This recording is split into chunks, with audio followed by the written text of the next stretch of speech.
Masjid Al-Aqsa kerana laptop ada usaha sikit tadi. Hari ini Ustaz akan bawa tajuk Ar-Ruh, kitab Ar-Ruh Imam Ibn Qayyim Al-Jauziyah. InsyaAllah dapat komputer tu okey balik, kita sambung. Hari ini saya nak bawa tajuk Ar-Ruh, kitab Ar-Ruh yang dikaryakan oleh Imam Ibn Qayyim Al-Jauziyah dalam persoalan di manakah tempat penetapan roh-roh di masa antara maut hingga ke hari kiamat. Jadi apabila seorang itu meninggal dunia, roh akan terpisah daripada jasad. Maka di manakah roh itu akan pergi ataupun ditempatkan?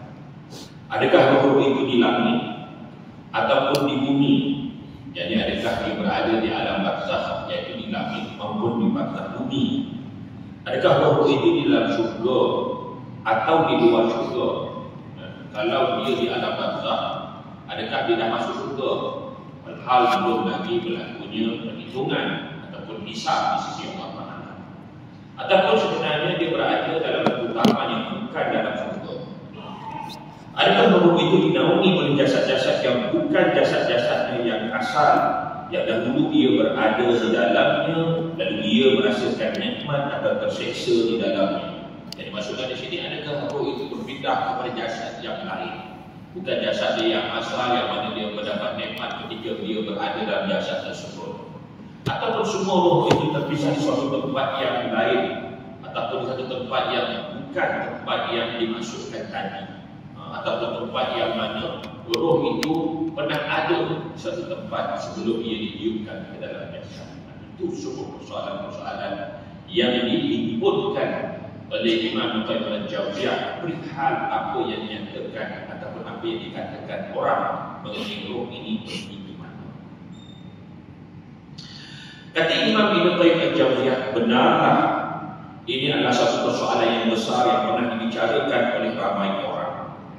Akan tetapi mereka telah bertelingkah, yang berdebat antara satu dengan yang lain, kerana butiran-butiran yang mereka peroleh itu adalah musik pendengaran semata, sehingga semua pendapat-pendapat mereka itu sangat ketara perbezaannya. Ada yang mengatakan bahawa roh-roh kaum mukmin itu bernaung di sisi Allah Azza wa Jalla. Ada yang mengatakan bahawa apabila meninggal dunia itu manusia itu hanya terbagi dua sahaja. Yang ini orang yang beriman dengan orang yang kafir atau yang kufur. Dan orang yang beriman ini berada di sisi Allah Azza wa Jalla, yang mendapat nikmat dia berada di sisi Allah Azza wa Jalla. Sama ada mereka itu para syuhada maupun yang bukan para syuhada, selama mana ia tidak terhalang memasuki syurga oleh sesuatu dosa besar ataupun hutang piutang, dan Allah telah menerima mereka dengan keampunan dan rahmat untuk mereka. Dan yang pertama ialah orang yang mendapat nikmat, mereka terlepas daripada azab, maka mereka ini berada di sisi Allah Azza wa Jalla. Tak kira orang mati syahid ke tak mati syahid ke, selama mana ia tidak terhalang daripada mendapat nikmat tersebut. Tak kalau dia kata dia mati syahid, dia mati dalam berjuang, tapi apabila dia dapati bahawa dia mencuri barang ketika dalam peperangan, tetap juga dia diazab. Pendapat ini telah dinyatakan oleh Abu Hurairah dan juga Abdullah bin Umar radhiyallahu anhu.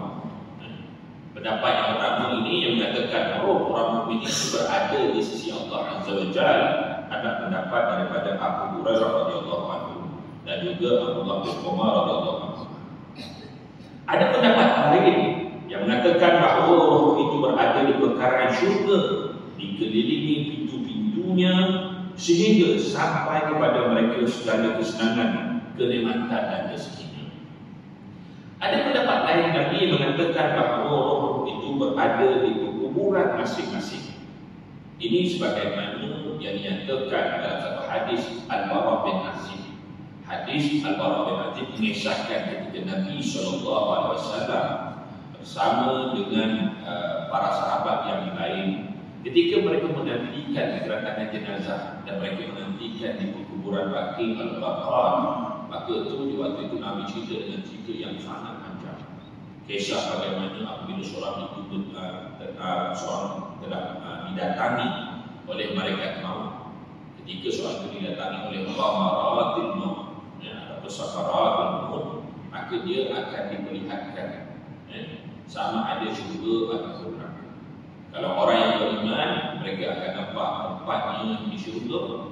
Manakala orang yang kufur, mereka akan melihat dibukakan padanya pintu neraka, dilihat. Kemudian akan turun malaikat yang berduyun-duyun. Kalau orang yang beriman, dia akan nampak malaikat dalam sesuatu putih dengan wajah yang baik. Tujuannya apa? Untuk menenangkan roh. Lalu turunlah ayat, ya ayyuhan nafsul mutmainnah irji'i ila rabbiki radiyatan mardiyah. Wahai roh yang tenang tentram, kembalilah kamu kepada Tuhanmu dalam keadaan saling redha. Kalau roh itu tidak baik, maka akan turun malaikat dengan wajah mereka yang hitam putih. Sehingga kan diperdik, keluarlah kamu daripada jasad ini. Panjanglah hadisnya. Sehingga akhirnya apa? Sehinggalah mereka ini dibiarkan diberlakukan soal di alam barzakh. Maka di akhir tadi mereka akan dibukakan di dalam kubur tersebut pintu surga ataupun pintu neraka. Sebab itu ada pendapat yang mengatakan bahawa roh-roh itu berada di pekarangan kubur masing-masing. Itu banyak hadis kita akan merasa sekali. Ini Ustaz nak bagi guru dulu secara mendatar. Imam Malik pula berkata, telah diberitakan kepadaku bahawa roh ini terlepas bebas, boleh pergi ke mana-mana yang dia suka. Ada yang mengatakan bahawa roh ini boleh pergi di mana-mana, di mana-mana sudut dunia di alam barzakh. Sebagaimana firman Allah Taala, wa laqad katabna fi dzalika min ba'di dzikri anna al-ardha yarithuha 'ibadi as-salihun. Dalam surah Al-Anbiya ayat 105. Sesungguhnya telah kami tetapkan di dalam kitab Zabur selepas diturunkan kitab Taurat bahawa bumi ini akan diwarisi oleh hamba-hamba yang soleh. Maksudnya apa maksudnya? Maksudnya orang yang beriman ini dia bebas, boleh pergi di mana-mana, boleh pergi ke syurga, boleh pergi mana-mana. Sehingga apabila datang seorang datang menziarahi kubur, sebagaimana yang disebut dalam sebuah hadis, ma min muslim yamuru ala qabri akhihi kana ya'rifu fi dunya fa yusallimu alayhi illa radallahu alayhi ruhuhu hatta yarda alaihi salam. Tidak ada seorang muslim pun muslim yang muru ala qabri akhihi, yang mana dia melewati melalui kubur saudaranya, kana ya'rifu fi dunya, yang mana dikenal semati mengenal dia. Ialah mungkin ada gadis, mungkin dia adalah anak beranak, mungkin juga dia adalah sahabat andai. Lalu dia memberikan salam kepada semati. Illa radallahu alaihi ruhah, malaikat Allah kembalikan roh itu di perkarangan kubur tersebut. Hatta yarda alaihi salam, sehingga dia boleh menjawab salam tersebut. Jadi kata Imam Malik, dia memang di mana-mana. Kalau bila mana datang orang akan biarang, dia batal balik, maka dia jawab salam tersebut. Ini pendapat Imam Malik. Begitu juga dengan pendapat Imam Ahmad bin Hanbal yang mengatakan bahawa riwayat putranya, di dalam riwayat putranya yang bernama Abdullah, bahawa semua roh-roh orang kafir itu berada dalam api neraka, sedangkan roh-roh orang mukmin itu berada di dalam syurga. Jadi kata Imam Ahmad bin Hanbal pula, dia kata untuk orang yang kafir dia azab, terus dia azab. Manakala orang yang beriman pula dia berada di dalam syurga. Maka kalau dia dalam syurga, bagaimana pula ketika orang datang menziarahinya? Maka dia memahami dengan mana illa radallahu alaihi ruhah. Melainkan apabila seorang datang memberikan salam kepadanya, illa radallahu alaihi ruhah, maka dikembalikan salam itu kepadanya. Bukan orang datang balik ke bukan. Tetapi apabila dia berikan salam, maka ada malaikat khas yang disampaikan, yang akan menyampaikan salam tersebut. Dengan mengatakan bahawa susulan telah datang dan dia telah menyampaikan salam. Maka orang yang dalam mendapat nikmat dalam syurga tadi, dia menjawab salam. Sebab itulah dalam peristiwa Isra wal Mi'raj, ketika Nabi sallallahu alaihi wasallam di Mi'raj, yang Allah Taala sebut dalam surah An-Najm, walaqad ra'ahu nazlatan ukhra, sesungguhnya dia, yakni Nabi sallallahu alaihi wasallam, telah melihat malaikat Jibril dalam bentuknya yang asal buat kali kedua. Kali pertama ketika dia berada di kubur Hira, dan kali kedua ketika dia berada inda sidratil muntaha. ketika dia berada di Sidratul Muntaha. Sidrah ni ada yang mengatakan sidrah itu maksudnya pokok sidir, pokok bidara, pokok sidir. Muntaha artinya tempat yang paling tinggi, iaitu dalam tingkatan langit yang tertinggi ialah langit yang ketujuh, di mana Nabi SAW melihat bertemu dengan Nabi Ibrahim AS yang sedang duduk di salah satu tiang Baitul Ma'mur, tempat di mana para malaikat tawaf. Dan di situ juga ada letaknya Sidratul Muntaha. Nabi pergi ke Sidratul Muntaha, pokok sidir, yang mana disebut dalam satu hadis bahawa daun bidara saja, kita pun tahu daun bidara ni kecil, bukan besar. Nabi sebut saiz daun bidara itu sebesar telinga gajah. Maknanya kalau pokok bidara di dunia ni daun itu kecil, tapi kalau di Sidratul Muntaha pokok itu sendiri besarnya, daunnya saja sebesar telinga gajah. Dan buah-buah bidara yang kita tahu dan ini kecil, dan buahnya saja seperti kulah. Kulah apa? Kulah ini adalah kulit kambing yang dikikis, yang diproses untuk menjadikan kantung air. Maknanya nak jadikan besar. Kambing Arab ni bukan macam kambing belakang rumah kita. Kambing Arab susah. Maknanya besar. Maknanya itulah kali ganda. Kalau daun pun dah sebesar telinga gajah, dan buah bidara pun besarnya seperti kulah yang besar, kulit kambing yang besar. Jadi tempat isi air ketika dalam perjalanan, ketika bermusafir, maknanya boleh kali ganda lah. Mungkin 1000 kali ganda daripada pokok bidara ni. Maknanya besar. Indah jannatul ma'wa, dan disitulah terletaknya jannatul ma'wa. Iz yakhsha sidrata ma yakhsha. Dan ulama tafsir menafsirkan dengan banyak makna. Ada yang katakan iz yakhsha sidrata ma yakhsha, ada yang katakan betapa lebatnya daun bidara itu hinggalah dia berlapis-lapis, yang melindungi antara satu dengan yang lain, sehingga apabila Nabi melalui pokok bidara tersebut, Nabi selak daun tersebut, maka Nabi nampak jannatul ma'wa. Itu tafsiran yang pertama. Tafsiran yang kedua mengatakan bahawa ketika itulah, ketika Nabi berada di Sidratul Muntaha, Nabi telah diperlihatkan Allah Ta'ala akan malaikat Jibril dalam bentuknya yang besar. Dan di waktu itu sayapnya sahaja, sayap kiri dan kanan sahaja, di bawahnya terdapat bumi. Punyalah banyak para malaikat, banyak malaikat hingga berlapis-lapis. Mazaqal basur wa ma, dan Nabi melihat malaikat itu sekadar yang Nabi boleh lihat. Maksudnya malaikat itu tak terlalu. Dan dikabarkan bahawa ketika malaikat tawaf di Baitul Ma'mur, 70,000 malaikat. Malaikat ini sangat besar. Dan malaikat ini ketika dia tawaf di Baitul Ma'mur, 70,000 malaikat. 70,000 malaikat tak sama dengan 70,000 manusia. 70,000 tawaf, kemudian pergi datang lagi 70,000 yang kemudian yang lebih lagi. Nak tunjukkan betapa banyaknya malaikat. Dan Nabi hanya boleh melihat sekadar apa yang dia boleh lihat. Maknanya malaikat itu terlalu banyak. Yang dikhabarkan tugas-tugas malaikat hanyalah sebagai kecil saja yang dapat dipahami oleh manusia ini. Jadi malaikat itu terlalu banyak. Antara yang disebut dalam kitab Ar-Ruh ialah antaranya ialah malaikat yang ditugaskan untuk menyampaikan salam saja. Apabila seorang itu datang dari kubur, salam disalam, maka ada malaikat khas yang akan sampaikan sesudah dia telah menyampaikan salam.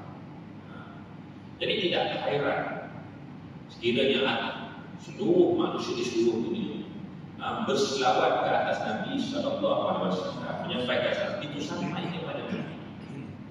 Sebab dia sampai ke Nabi. Kalau manusia biasa pun lama, apatah lagi untuk Nabi orang insan istimewa Nabi. Jadi bagi Allah mudah. Jadi mudah. Itu belum lagi Disebut dalam kitab Al-Quran tugas malaikat yang kita tak pernah belajar pun. Disebut dalam kitab Al-Quran iaitu malaikat yang mencetak mimpi. Ada tugas khas lagi, iaitu sesuatu perkara yang belum terjadi tetapi Allah maklumkan kepada seseorang itu tentang apa yang akan berlaku, dicetakkan. Maka dia melihat sesuatu perkara itu mengenai mimpinya. Dan itulah yang berlaku kepada sahabat Nabi SAW. Ketika Nabi SAW mengajar kepada mereka ketika mereka nak mencari malam Lailatul Qadar pada pertengahan di bulan Ramadan, mereka beriktikaf di bulan Ramadan. Lalu ketika itulah mereka termimpi, bukan seorang tapi ramai, yang mana di waktu itu mereka sedang solat di belakang Nabi SAW dan hujan turun dengan lebat sehingga basah lantai masjid Nabi yang di waktu itu yang dibuat daripada pasir. Sehinggalah apabila Nabi selesai sujud yang terakhir, Nabi memberi salam berbekas di dahi Nabi kesan sujud di atas lantai yang basah ataupun pasir yang basah. Sehinggalah sahabat terkejut bila mana suatu malam, ada satu subuh yang benar-benar perkara itu berlaku. Sahabat itu ingat bahawa mereka pernah mimpikan apa yang telah mereka mimpikan pada pertengahan bulan Ramadan yang lalu. Jadi macam mana peristiwa yang mana mereka mimpi itu biji sebagaimana apa yang akan mereka hadapi. Jadi itu yang disebut oleh Imam Ibn Qayyim al-Jauziyah bahawa ada malaikat yang dikhususkan untuk mencetak. Itu banyak lagi kita tak ukur pun. Itu belum lagi cerita-cerita sebahagian azab di alam bangsa yang mana dalam peristiwa Isra wal Mi'raj Nabi telah diperlihatkan di kalangan mereka yang menghempas kepalanya dengan batu besar hingga terpecah-pecah, terkecah-kecah kepalanya, disantumkan kembali, lepas itu dihempaskan kembali. Itu adalah sebahagian daripada azab di alam bangsa. Baik. Berkata Abu Abdullah bin Mandah dan sebahagian daripada para sahabat dan para tabi'in bahawa roh-roh kaum mukmin bernaung di sisi Allah Azza wa Jalla. Dan kata Abdullah bin Mandah dan sebahagian daripada kaum di kalangan sahabat dan juga para tabi'in, mereka mengatakan bahawa orang mukmin itu berada di sisi Allah Azza wa Jalla. Disebut daripada hadis daripada Ka'ab bin Malik, diriwayatkan oleh Imam Malik dalam kitab Muwatta bahawa suatu riwayat daripada Abu Syihab daripada Abdul Rahman bin Ka'ab bin Malik bahawa dia telah memberitahunya bahawa ayahnya yakni Ka'ab bin Malik pernah menceritakan bahawa Rasulullah SAW telah bersabda, hanya saja roh orang mukmin itu seumpama seekor burung yang bergantung di pohon syurga sehingga Allah mengembalikan hidupnya pada hari yang dibangkitkan. Maka para ulama telah berbeza pendapat akan maksud hadis ayat dan maksud hadis ini. Maka setengah mereka mengatakan bahawa roh-roh kaum mukmin itu bernaung di sisi Allah Azza wa Jalla di dalam syurga. Sama ada mereka itu para syahid ataupun bukan para syahid, sekiranya dia tidak terhalang dari syurga oleh sesuatu dosa yang besar ataupun hutang-hutang, dan Allah telah memberikan mereka kemaafan dan rahmat. Ini yang mengatakan bahawa orang yang asal dia orang beriman sahaja, maka mereka berada di sisi Allah sahaja. Jadi mereka ini disebut sebagai al-muqarrabin, mereka yang dekat di sisi Allah. Minas syuhada, minas siddiqin. Siddiqin itu dia bukan syuhada. Kalau syuhada sahaja sudah berada di sisi Allah Ta'ala, bagaimana dengan al-muqarrabin, bagaimana dengan siddiqin? Maka sebab itulah Abu Hurairah dan juga Abdullah bin Umar mengatakan bahawa mereka ini yang roh-roh orang mukmin itu berada di sisi Allah SWT. Ada pun yang mengatakan bahawa tidak, yang berada di sisi Allah Ta'ala itu ialah para syuhada, para syuhada. Iaitu yang lain pun mujahid. tidak membezakan antara seorang yang mati syahid. Berkata Abu Umar, pendapat yang bertentangan dengan sunnah Nabi yang tidak ada jalan lain melainkan harus ditolak nukilannya, iaitu katanya jika mati seorang kamu akan dipindahkan kepada kamu tempat tinggal bagi orang pagi dan petang, dan jika dia ahli neraka dan jika dia dari ahli syurga maka dipindahkan tempat di dalam syurga, dan jika dia ahli neraka maka akan dipindahkan tempat di dalam neraka, serta dikatakan kepadanya inilah tempat tinggalmu sehingga engkau dibangkitkan Allah pada hari kiamat. Dan ada juga yang menyatakan bahawa yang berada di sisi Allah Ta'ala itu ialah para syuhada. Berdasarkan hadis daripada Atiyah, "Asy-syuhada'u yamuduna wa yarumun, thumma yakunu ma'wahum ila qanadil mu'allaqatin bil 'arsy, fayaqulu lahum ar-rabb tabaraka wa ta'ala hal ta'lamuna karamatan afdala min karamatin akramtumuha, fayaqulu la غير أننا وددنا أنك عدت أرواحنا في أجسادنا حتى نقاتل مرة أخرى فنقتل في سبيلك." Artinya asyuhada'u yaghduna wa yarumuna. Para syuhada itu bebas pergi balik, yakni pergi bebas masuk surga, pergi bersia-sia di dalam surga, bebas ke mana-mana. Summa yakunu ma'wahu ila qanadil. Kemudian setelah mereka keluar pergi balik dalam surga tersebut, kemudian mereka pergi hingga ma'wa, yakni terbang hingga ke qanadil, yakni lampu-lampu mu'allaqatin bil 'arsy, dan lampu-lampu yang tergantung di arsy. Ini terbangnya seperti burung.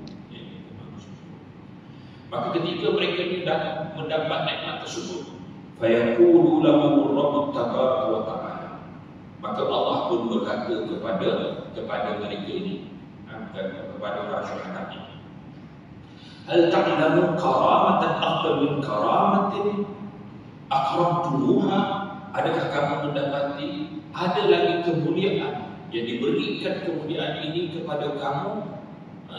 Maksudnya, ada tak kamu dapat nikmat seperti ini selain daripada yang aku berikan kepada kamu? Maksudnya, kamu nak dapat tak nikmat macam ni?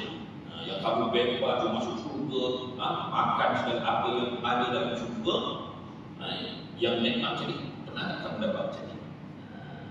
Lalu fayaqulu la, lalu mereka kata dia tak nak. Lalu dalam hadis yang lain mereka kata, Allah Ta'ala sebut, turidu syai'an muzikatu, adakah kamu nak lagi? Ada yang mengatakan Nabi, Allah Ta'ala tanya 3 kali kamu nak, pasti aku akan bagi. Lalu dia kata, ghaira anna walidna annaka antat arwahana fi ajdasina hatta nuqatila maratan ukhra fa nuqtala fi sabilik. Setelah Allah Ta'ala tanya lagi, nak apa lagi? Lalu mereka kata, kalau macam ni kami nak balik kepada jasad kami yang kami tinggalkan dulu, untuk kami bangkit dan berjihad untuk kami mati kali berikutnya. Maksudnya apa? Maksudnya dia kata orang yang mati syahid ini ialah dia nak, kalau boleh ketika dia sekarang ini dia balik ke dunia, dia nak ajak saudara-saudara dia, orang dia kasihi, supaya ikut berjihad sama dia, dan berjihad dia isi sampai mati. Sikit-sikit nak ni jihad sampai mati, bila mati masuk surga. Nak menggambarkan bahawa itulah dia fitrah manusia. Fitrah manusia ni, apabila dia dapat nikmat, dia akan terkenal orang yang dia dekat, yang dia harapkan.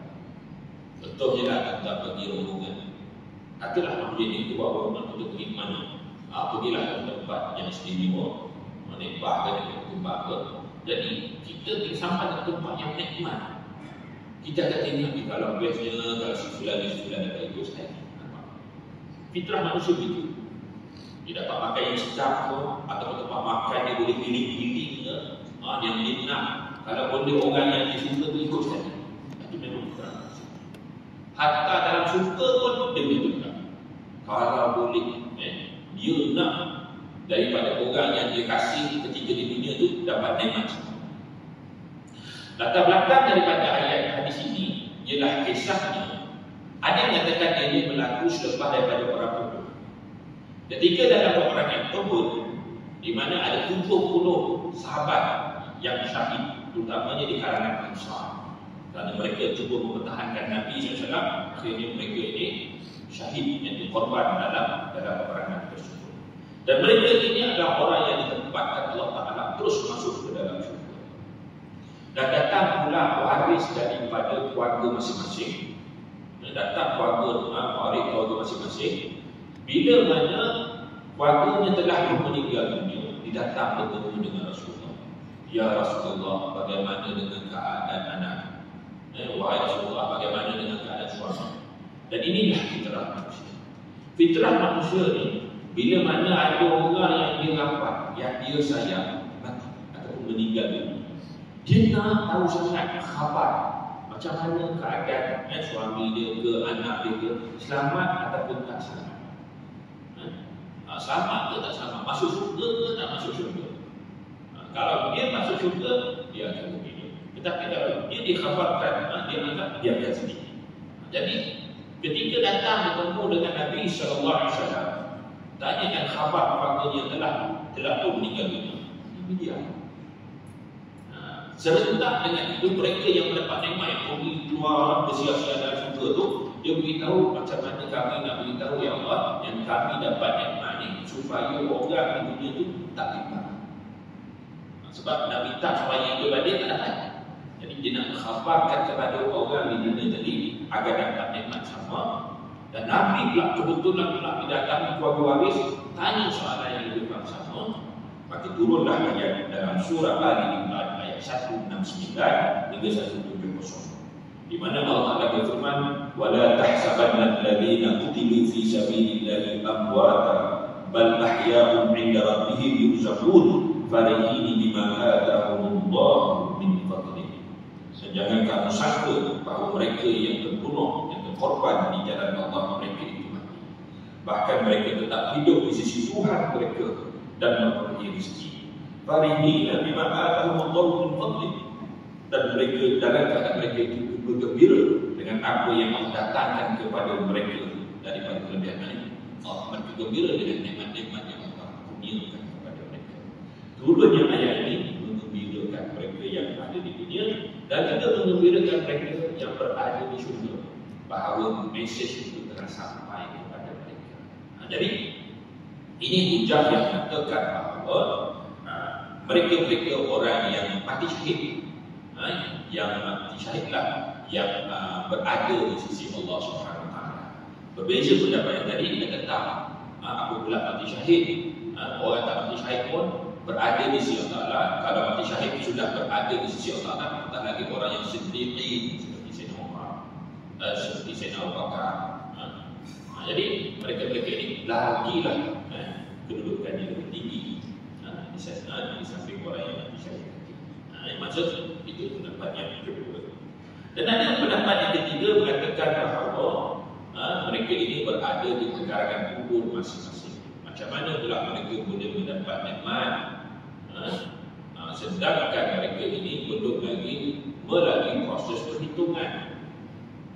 Di mana hadis daripada Al-Bara bin Azib, ketika mereka ini selesai daripada soal di alam barzakh, maka kalau yang beriman itu dibukakan adanya pintu syurga. Dibukakan pintu syurga, lalu mereka lihat inilah tempat syurga, tempat rumah yang telah Allah janjikan kepada mereka. Dan mereka ini pula berdoa, ya Rabb, segerakanlah kiamat. Artinya di waktu itu mereka belum dapat syurga, cuma mereka dilihatkan syurga. Ini hadis banyak daripada Al-Bara bin Azib. Begitu juga ada pun mereka yang diazab, yang bakal diazab, maka mereka dibukakan padanya pintu neraka. Inilah rumah yang telah Allah sediakan bagi kamu, yakni rumah daripada neraka. Maka bagi mereka yang bakal diazab ini, maka mereka berdoa, ya Rabb, lambatkanlah kiamat. Artinya di alam barzakh itu mereka tidak diazab. Ini pendapat yang ketiga. Yang mereka yang berlaku pada mereka di alam barzakh hanyalah diperlihatkan. Ada hujah tak? Ada hujah. Apa hujahnya? Hujahnya dalam surah At-Takasur. Alhaakumut takatsur hatta zurtumul maqabir kalla sawfa ta'lamun summa kalla sawfa ta'lamun kalla law ta'lamuna ilmal yaqin la tarawunal jahim. Allah Ta'ala sebut alhaakumut takatsur, kamu dilalaikan dengan nikmat yang banyak. Hatta zurtumul maqabir, sehinggalah kamu masuk ke lubang kubur. Dan ketika kamu dimasuk lubang kubur itulah Allah akan perlihatkan la tarawunal jahim. Di waktu itulah kamu diperlihatkan tentang neraka yang menjulang-julang. Ayat itu semua tu sampai habis, dan yang akhir sekali wala tas'aluna yawma idzin 'anil na'im itu ialah kamu akan ditanya nikmat yang diberikan. Itu yang ditanya itu siapa? Malaikat munkar dan nakir.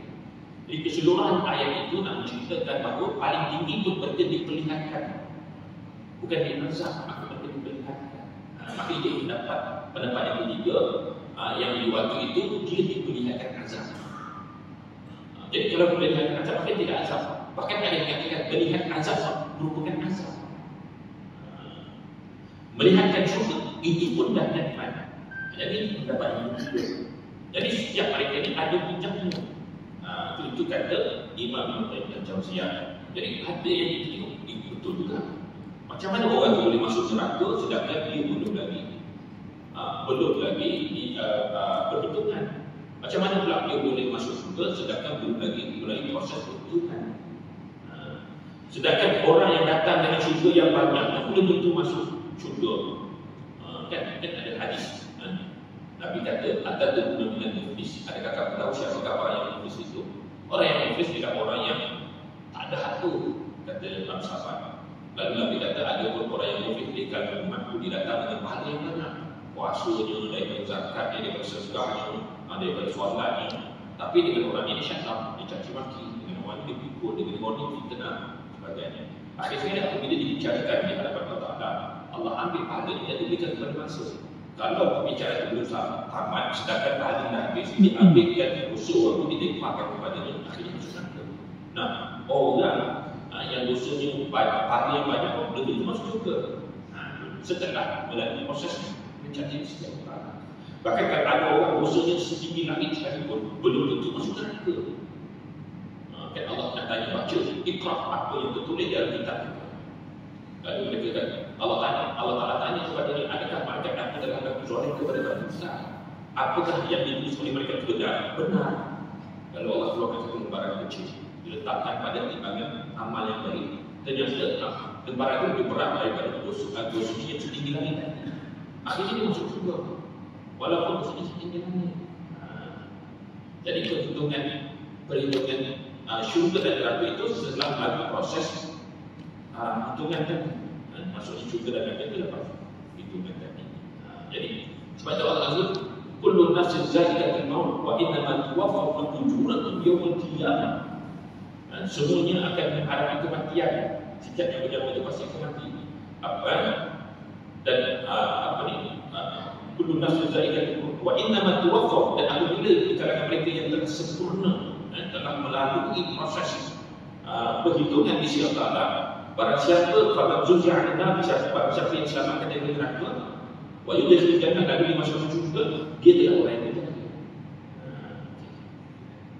Jadi macam mana kita nak faham ini macam mana Ustaz ni ada tidak azab dalam barzakh ni?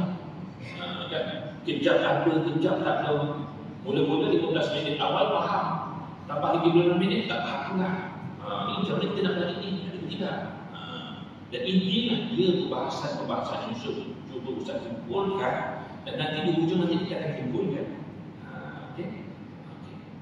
Jadi inilah hujah-hujah yang dinyatakan, bukan sahaja yang dinyatakan di zaman Ibn Qayyim al-Jawziyah, bahkan ketika Ustaz menyampaikan hujah bahawa ini telah didaya, soalan yang sama. Ustaz, adakah akan adanya azab di alam barzakh sedangkan belum lagi perhitungan? Jadi saya kata, Ustaz tadinya ada kitab yang benar. Jadi kita datangkan hujah-hujahnya, dan akhir sekali kesimpulannya apa? Jawapannya ada azab di alam barzakh dan ada nikmat di alam barzakh.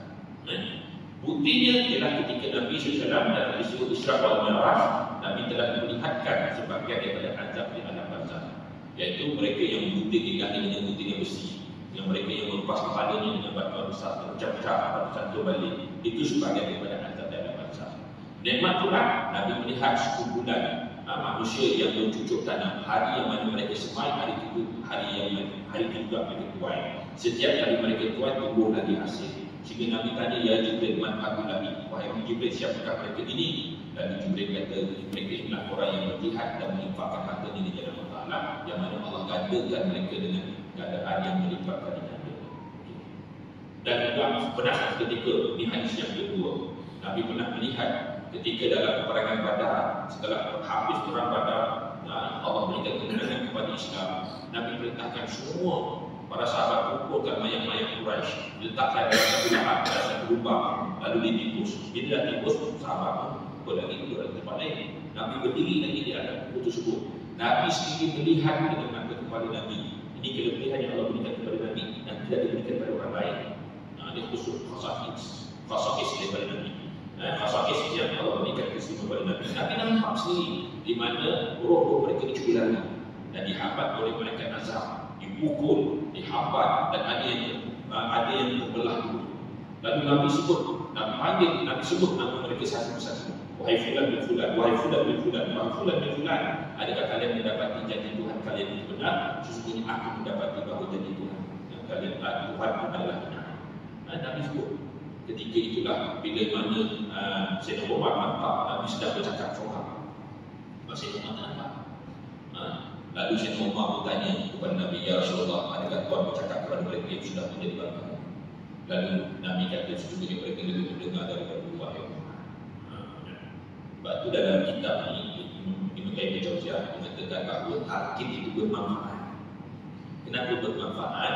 Sebabnya apabila seorang itu menyampaikan kepada si mati itu dengar.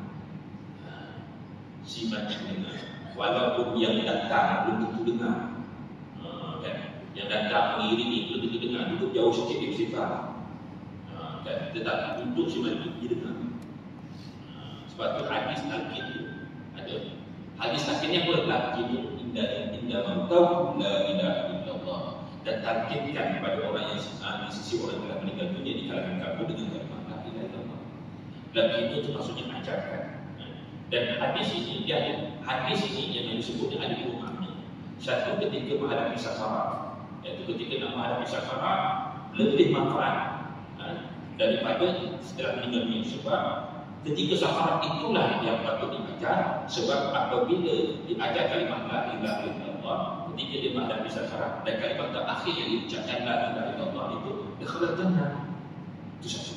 Yang kedua ialah hadis daripada hadis dhaif disebut oleh Imam Qayyim Al-Jauziyah, hadis dhaif, iaitu ketika setelah meninggal dunia, setelah habis asalnya sudah dikebumikan dan asal itu berdiri dan takdir tidak disampaikan secara berdiri. Berdiri maka sebut sesungguhnya atas sebab inilah Allah telah atas kalimat la ilaha illallah Allah telah telah memutuskan kamu. Jadi Allah bangkitkan kamu di dunia ini. Lepas tu ajar lagi raditu billahi rabban wa islam, raditu billahi rabban wa bil islam dinan wa bi Muhammad sallallahu alaihi wasallam nabiyyan wa rasulan. Maka diajarkan raditu. Dan apa? Sebab kalimah raditu billah itu menzuhirkan tentang keredaan kita kepada Allah Taala. Sebab Allah nak ajar pada kita, Nabi nak ajar tentang maksud firman Allah Taala dalam surah An-Najm, dalam ayat ini, ya ayyatan nafsul mutmainnah irji'i ila rabbiki radiyatan mardiyah. Wahai roh yang tenang tentram, kembalilah kamu kepada Tuhanmu dalam keadaan saling redha. Jadi sebab itu apabila kita itu diajar sebelum itu ketika tak jadi kuburan. Itu kata Imam Al-Jauziyah bahawa walaupun kita bercakap dengan ahli kuburan yang kita rasa mungkin mereka tak dengar, tapi di sisi mereka dengar. Ini hadisnya. Sesungguhnya mereka lebih mendengar daripada wahyu. Itu kedua-dua dalil ini nak menunjukkan bahawa ia adanya azab dan kenikmatan yang ada. Yang ketiga, pernah satu ketika Nabi SAW diriwayatkan daripada Abu Dawud.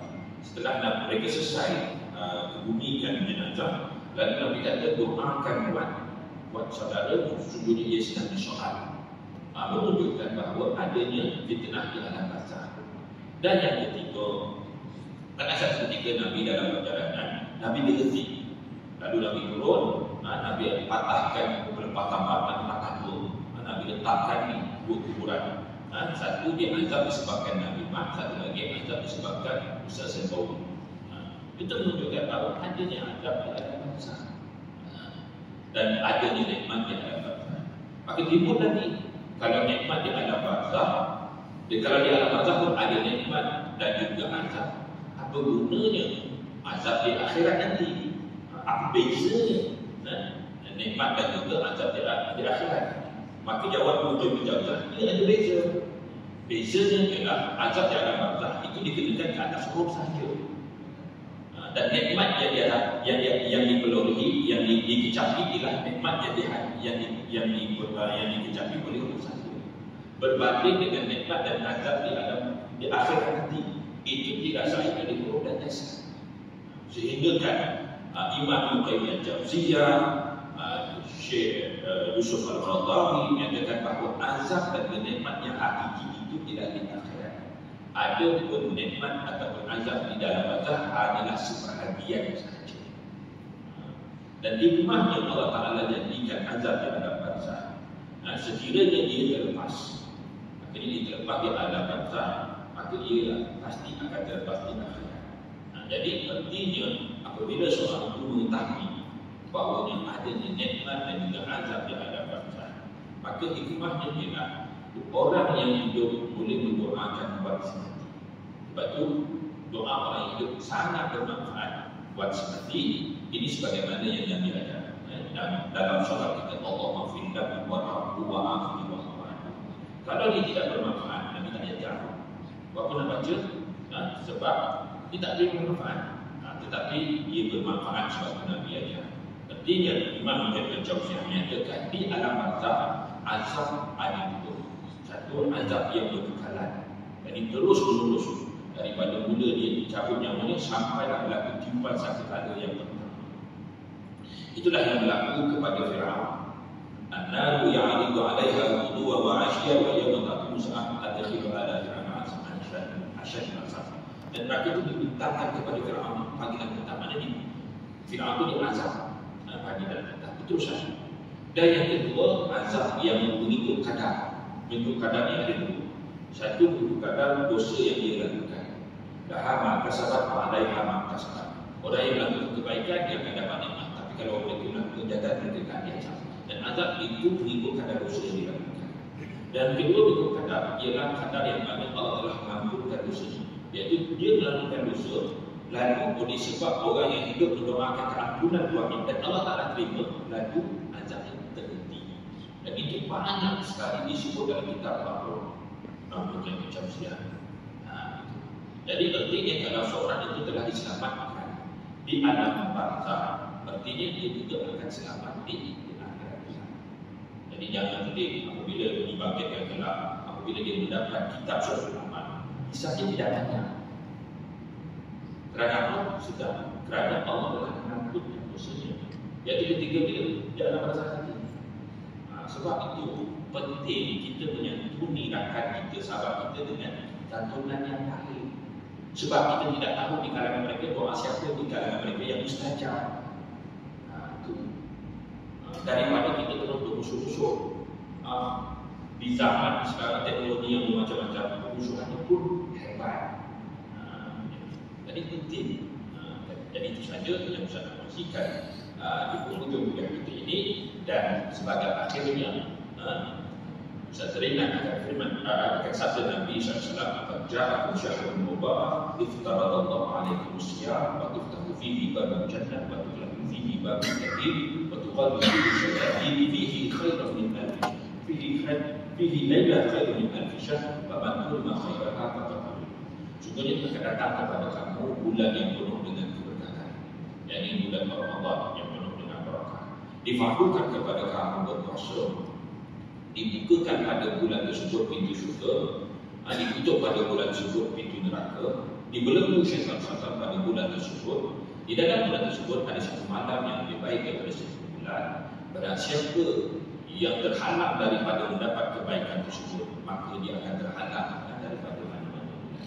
Dan itu saja. Selamat berpuasa, selamat menyambut bulan Ramadan Al-Mubarak. Mudah-mudahan kita diberikan keampunan dan keberkatan bersama. Aku qauli hadza wa astaghfirullah li wa lakum. Bismillahirrahmanirrahim. Alhamdulillahirabbil alamin wassalatu wassalamu ala asyrafil anbiya'i wal mursalin wa ala alihi wa sahbihi ajma'in. Allahumma faqihna fid din wa 'allimna ta'wil. Allahumma ij'alna minal ladzina yastami'una al-qawla fayattabi'una ahsana. Wa sallallahu ala sayyidina Muhammad wa ala alihi wa sahbihi wasallam. Walhamdulillahirabbil alamin. Assalamualaikum warahmatullahi wabarakatuh.